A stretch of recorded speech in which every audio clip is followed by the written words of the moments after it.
Habang nag-a-adjust si Alodia sa bagong buhay niya, hindi nito maiwasang hindi mapaisip sa kalagayan ni Reg, lalo na nang malaman nito na babae pala ang kasama nito sa Korea. Pilit na nilalabanan ni Alodia ang mag-isip, na baka may mangyari between Reg at sa anak ng client nito. Madalas ding magkita si Olive and Alodia sa paborito nilang puntahan na coffee shop, malapit sa kondo ni Olive. Dahil dito mas nakilala pa nila ang isa't isa. Paano kung bumalik si Reg dito tapos hindi na ako yung mahal niya? Wika ni Alodia sa best friend nitong si Olive. Malabong mangyari yun Alodia. Alam namin kung gaano ka-obsessed sa'yo si Reg. Hindi yun gagawa ng kalokohan. Confident na sagot ni Olive dito. Kay Reg may tiwala ako, pero dun sa babaeng kasama niya wala. Pag-aalalang wika nito. Alam mo Alodia, nasobrahan ka na sa kape. Next time sa iba na lang tayo tumambay, para hindi ka napapraning ng ganyan. Wika ni Olive sabay higup ng kape nito. Masisiraan ako ng ulo sa tuwing pumapasok yan sa isip ko. May ba tayo ng usapan, nasabi mo na ba sa mom and dad mo ang tungkol sa atin? Nakakunot noon na tanong ni Alodia dito. Oo, sobrang na-disappoint sila sa akin dahil sa ginawa ko. Wika nito kaya mas lalong nag-alala si Alodia. Galit din ba sila sa akin? Hindi, inako ko lahat ng kasalanan, at wala na talaga akong kawala, kundi pumayag sa kagustuhan nilang i-date ko ang anak ng kaibigan nila. Kwento ni Olive at napabuntong hininga pa ito. Ano ng plano mo? Pag-alalang tanong nito. I will make sure na ang magiging date namin ang una at huli. Sisiguraduhin kong siya ang aayaw sa aming dalawa. Nakangising wika ni Olive na tila may hindi magandang pinaplano. Good luck na lang sa'yo Olive, at sa pagkakataong yan hindi na kita matutulungan. Wika ni Alodia at tiningnan nito ng masama si Olive. Sa kabilang banda, sobrang desperado na si Charmaine na gawin ang kanyang plano. Ang mahulog si Reg sa mga kamay niya, upang matupad ang kagustuhan nitong pakasalan siya. Walang idea si Reg na unti-unti na siyang nahuhulog sa patibong ni Charmaine. Alodia POV. Miss na miss ko na si Reg, bigla kasing na-extend ang bakasyon nito sa Korea. Mabuti na lang at busy ako sa pag-aalaga kay Mr. Nelson, kaya nalilibang ko ang sarili ko. Pero hindi ko maiwasang hindi mag-alala sa kalagayan ni Reg, lalo na at babae pala ang kasama nito. Minsan napapaisip ako, paano kung may ibang mangyari sa kanila? Alam nyo na yung tinutukoy ko. Pero may tiwala ako kay Reg, ako lang ang babaeng gusto niya. Daddy, sigaw ng isang matinis na boses. Agad akong napatingin sa babaeng pumasok sa loob ng mansion. Marahil ito na ang anak ni Mr. Nelson na galing sa bakasyon. How's your vacation iha? Nag-enjoy ka ba? Nakangiting tanong ni Sir Nelson dito. Opo dad, sobrang nag-enjoy po ako. Nakangiting wika nito. Hindi ka ba nagpasaway kay attorney? Muling tanong ng ama nito. Hindi po dad, may maganda pa nga pong nangyari Matutupad na po ang isang hiling nyo, hindi magtatagal ay ikakasal na ako kay attorney. Masiglang balita nito sa ama niya. Hindi naman maitago sa mukha ni Mr. Nelson ang saya sa mukha niya, dahil sa balita ng anak nito. Mukhang napaganda ang bakasyon yung dalawa. Sana pala ay noon mo pa ito naisipan anak. Nasaan na ba si attorney, kasama mo ba siya dito? Opo dad, ayan na pala siya. Wika ng dalaga sabay lingon sa pinto na pananggalingan niya. Reg. Sigaw ng anak ni Sir Nelson, at sinalubong ang lalaking tinawag nitong Reg. Teka lang, parang nabingi ata ako sa tinis ng boses nito. Tinawag niya ba ang pangalan ni Reg? Parang naging slow motion ang bawat paggalaw nila. Tiningnan ko ang lalaking kasama ng anak ni Sir Nelson. Nakayakap pa ito sa braso ng tinawag nitong Reg. Reg. Mahinang pagbanggit ko sa pangalan nito. Sa isang iglap ay nakaramdam ako ng kirot sa aking puso, at ilang sandali pa ay tumulo na ang luha ko.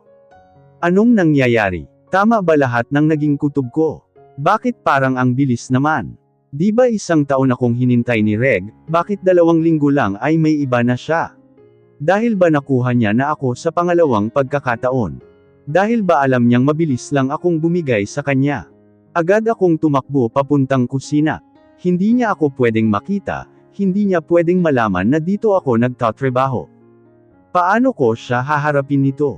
Parang kagabi lang ay kausap ko pa siya. Sinabi nito na miss niya na ako, at excited na siya sa muli naming pagkikita. Bakit Reg? Bakit nagawa mo sakin ta? Naihampas ko ang palad ko sa dibdib ko dahil sa paninikip nito. Ito ang pangalawang beses na nakaramdam ako ng ganito.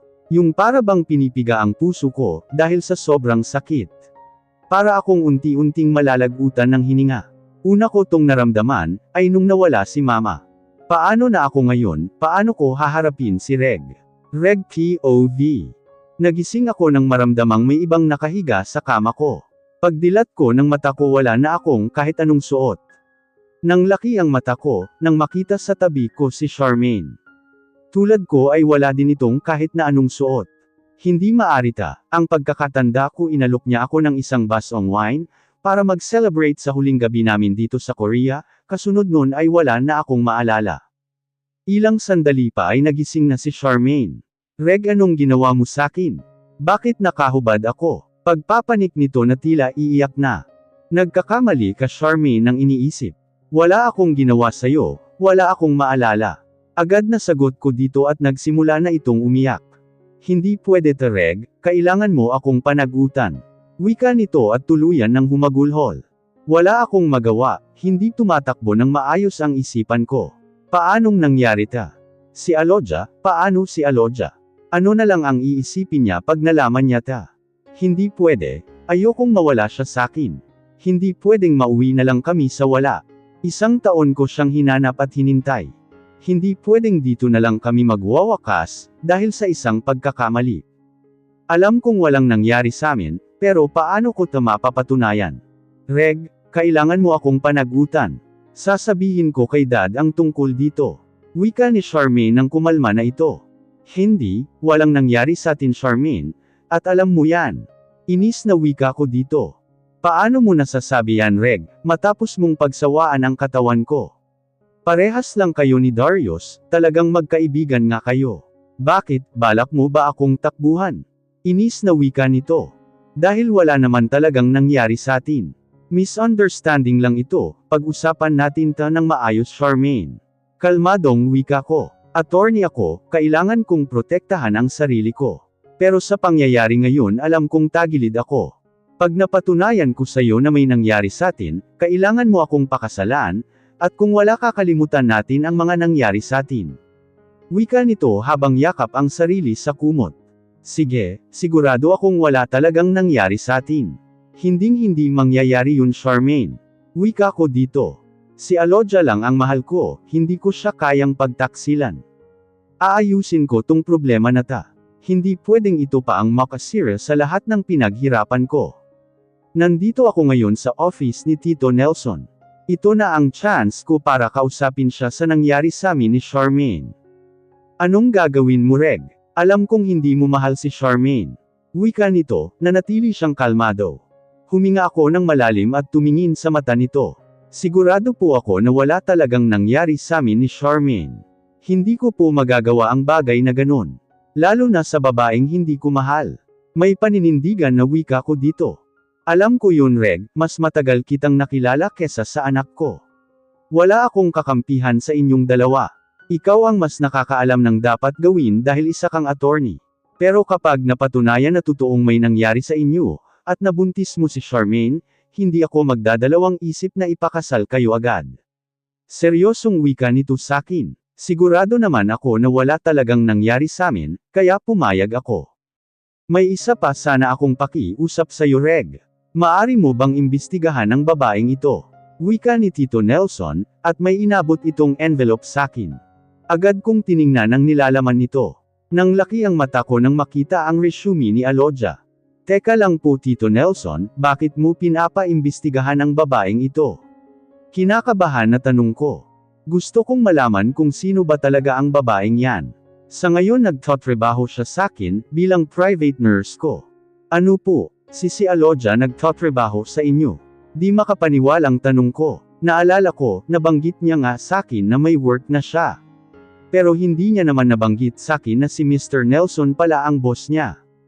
Kilala mo ba si Aloja? Agad na tanong nito. Opo, siya yung babaeng sinasabi ko sa inyo na mahal ko. Diretsyong sagot ko dito. Si Aloja, nauutol na wika nito. Mukhang parehas kaming nagulat sa mga natuklasan namin ngayon. Kung ganun, naiipit ka sa pagitan ng anak kong si Charmaine at ni Alodia. Muling wika nito at napabuntong hininga pa. Kalimutan mo na lang ang nangyari sa inyo ni Charmaine. Ang pagtuunan mo ng pansin ay ang paglimbestiga kay Alodia. Lahat ng malalaman mo tungkol sa kanya, ay i-report mo sakin. Seryosong wika nito, na mas lalong ikinagulat ko. Bigyan niyo po muna ako ng isang dahilan para gawin ko yan, wika ko dito, kaya mas lalong naging seryoso ang mukha nito. Dahil malakas ang kutob ko na may connection siya sa asawa ko. Wika nito kaya natahimik ako. Connection sa asawa niya. Muli kong tiningnan ang resume ni Alodia. Gusto ko sa madaling panahon, ay makakuha ka ng impormasyon about sa nakaraan ni Alodia. Hindi na yun mahirap sa'yo, dahil malapit na kayo sa isa't isa. Nakangiting wika nito kaya napalunok na lang ako. After namin mag-usap ni Sir Nelson, sinubukan kong hanapin si Alodia dito sa mansion, pero hindi ko ito makita. Sinubukan ko din na tawagan ito, pero hindi niya sinasagot ang phone niya. Bigla tuloy akong kinabahan, paano kung bigla na naman itong hindi magpakita sakin? Reg, naikuyong ko ang kamay ko, nang marinig ang boses ni Charmaine. Aalis ka na agad. Anong napag-usapan niyo ni Dad? Nakangiting tanong nito. It's not important. Sagot ko dito kaya medyo nenas ang mukha nito. It's not important. Baka nakakalimutan mo about sa ting dalawa yun. Inis na wika nito. Kaya nga, para sakin hindi yun mahalaga. Tandaan mo tong sasabihin ko sa'yo Charmaine. Kung sa tingin mong maniniwala ako sa mga palabas mo, nagkakamali ka. Hindi ko alam kung anong binabalak mo, pero ito lang ang masasabi ko sa'yo. Nagkamali ka ng taong napili mo. Inis na wika ko dito, kaya mas lalong nenas ito. Pag napatunayan ko sa'yong may nangyari sa atin, papakasalan mo ako. Wika nito na para bang uusok na siya sa galit. Sige lang Charmaine, hindi ako natatakot. Wika ko dito at nilimpasan ko na ta. Kailangan kong mag-ingat, dapat hindi na ulit mangyari ta. Si Alodia ang dapat kong pagtuunan ng pansin. Siya lang at wala ng iba. Zenith POV. Nagda-drive ako ngayon pauwi sa kondo ko, nang hindi ko mapansin ang tumatawid na babae. Mabuti na lang at nakapagpreno ako, kaya hindi ko ito nabangga. Napansin kong wala sa sarili yung babae, dahil parang hindi nito napansin ang pagdating ng sasakyan ko. Dali-dali akong bumaba ng sasakyan para i-check ito. Miss, okay ka lang ba? Pag-aalalang tanong ko dito, pero parang hindi niya ako naririnig. Miss, muling tawag ko, kaya hinhila ko sa braso niya, kaya napilitan itong humarap sakin. Nang laki yung mata ko nang makita ang mukha nito. Sobrang ganda niya, at meron siyang napaka-inosenteng mukha na parang anghel. Pero agad na dinurog nito ang puso ko nang makita ko ang pagluha niya. Miss, okay ka lang ba? Muling tanong ko dito. Agad itong umiling. Hindi ko alam pero nakakaramdam ako ng awa sa kanya. Inakay ko ito papasok sa kotse ko. Wala naman itong pag-alinlangan na sumama sakin. Dumaan ako sa pinakamalapit na convenience store. Bumili ako ng maiinom, para mapakalma itong babaeng kasama ko. Pagbalik ko ng sasakyan ring ng ring ang phone nito. Mukhang malalim talaga ang iniisip niya. Uminom ka muna miss. Wika ko dito at sa unang pagkakataon, ay tumingin ito sakin. Salamat. Nauutal na sagot nito dahil sa pag-iyak. Ilang minutong katahimikan ng bumalot sa pagitan namin. If you don't mind miss, pwede ko bang malaman ang pangalan mo, at kung anong nangyari sa'yo? Putol ko sa katahimikan namin. Alodia ang pangalan ko. Pasensya ka na miss kung naabala kita. Nahihiyang wika nito. Alodia, parang narinig ko na before ang pangalan niya, pero hindi ko maalala kung saan or kanino. Wala yun, mukhang nag-away ata kayo ng boyfriend mo. Panghuhula ko sa sitwasyon. Napansin ko kasi na kanina pa may tawag ng tawag sa phone niya. Hindi ko siya boyfriend, pero sinabi niya sakin na mahal niya ako. Pero nalaman ko kanina na magpapakasal na ito sa ibang babae. Paliwanag nito na ikinagulat ko. Naalala ko tuloy ang sarili ko sa kanya. Alam mo Alodia, may pagkakapareho pala tayo ng sitwasyon. Nakangiting wika ko dito, habang nakatitig ito sakin. By the way, I'm Zenith. Pagpapakilala ko dito. Salamat Zenith, hindi ko talaga alam kung bakit ako napunta sa kalsada kanina. Talagang wala ako sa sarili dahil sa nalaman ko. Nakayukong wika nito, habang mahigpit na nakahawak sa inumin niya. Kahit ako din siguro mawawala sa sarili pag nalaman yun. Masakit talaga pag nalaman mong may iba na pala yung minamahal mo. Alam mo ba Alodia, dapat ikakasal na ako sa fiancé ko, 1 buwan na lang at ikakasal na kami, nang nalaman kong nakabuntis ito ng iba. Pagkukwento ko dito, ewan ko ba kung bakit nagagawa ko pang magkwento sa kanya ng nakaraan ko. Siguro best way ito para mapagan ko ang nararamdaman niya. Seryoso, kung masakit na sakin ang sitwasyon na nangyari sakin. Paano pa kaya yung sayo? Gulat na wika nito na tila ba bigla na lang nawala yung problema niya, at napalitan ng pag-aalala. Para sakin Alodia, pare-pareho lang ang sukat ng sakit na nararamdaman ng isang tao, pag niloko ito. Nakangiting wika ko dito. Sabagay, pero mas masakit talaga yung nangyari sayo. Paano ka naka-recover? Paano ka nakabangon? Muling tanong nito. Tinanggap ko na lang na hindi talaga siya yung lalaking para sakin. Nakangiting sagot ko dito. Bigla tuloy itong natahimik, na para bang nag-iisip ng dapat niyang gawin. Pero Alodia, bago ka magdesisyon, pag-usapan niyo muna yung problema, baka maayos niyo pa. Muling wika ko dito. Tumango naman ito bilang pagsang-ayon. Tama ka Zenith, mas mabuting pag-usapan muna namin ta. Siguro naman may maganda siyang dahilan, kaya nagawa niya yun sakin. Nakangiting wika nito. Mukhang kumalma na ito, dahil sa pag-uusap namin. Mas mabuti yan Alodia, balitaan mo ako ah. By the way ito ang calling card ko. Pag kailangan mo ng kausap tawagan mo lang ako. Wika ko dito sabay abot ng card ko. Ewan ko ba pero ang gaan ng loob ko kay Alodia. Para bang nagkaroon ako ng instant friend, dahil sa maikling pag-uusap namin. Salamat Zenith kung di dahil sayo baka hanggang ngayon umiiyak pa rin ako, at hindi alam ang gagawin. Nakayukong wika nito, habang nakatingin sa hawak niyang card. Wala yun, siguro pinagtagpo talaga tayo para maging magkaibigan, dahil parehas tayo ng kalagayan. Nakangiting sagot ko dito. Siguro nga, salamat talaga Zenith. So paano dito na lang ako, malapit na rin naman ang inuuwian ko dito. Wika nito at bumaba na ng sasakyan. Mag-iingat ka Alodia, i-text mo agad ako kapag nakauwi ka na. Oo, ikaw din mag-iingat ka. Maraming salamat ulit. Wika nito at kumaway pa sakin bago umalis. Nakahinga ako ng maluwag dahil sa nangyari. Ang sarap pala sa feeling kapag may natutulungan.